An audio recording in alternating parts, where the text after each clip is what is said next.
On va parler d'un sujet souvent négligé, mais pourtant absolument crucial, la maintenance de sites web. Alors, attention, le chiffre fait un peu froid dans le dos. Chaque jour, 30 000 sites sont ciblés par des pirates. Et le pire, c'est que la plupart des attaques exploitent des failles de sécurité qui sont déjà connues. Il faut bien comprendre qu'un site n'est pas un objet fini. C'est un écosystème vivant qui a besoin d'entretien. C'est un peu comme une voiture de société.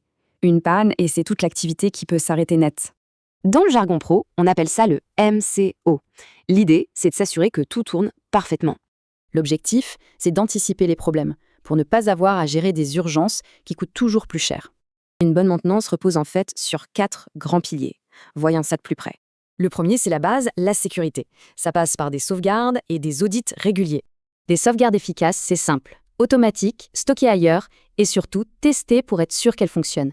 Les audits, eux, traquent les logiciels malveillants et toute activité suspecte. De quoi avoir l'esprit tranquille. On enchaîne avec le cœur de la stabilité, les mises à jour et la performance du site. Les mises à jour logicielles ne sont pas une option, elles comblent les failles de sécurité, c'est vital. Et puis la performance, bien sûr. Un site rapide, ça plaît aux visiteurs, mais aussi à Google. Ça veut dire nettoyer la base de données, virer les fichiers inutiles et bien optimiser les images. Et enfin, dernier pilier, il faut s'assurer que le site remplit bien sa mission commerciale. En clair, est-ce que les formulaires de contact et le paiement en ligne fonctionnent sans aucun accroc?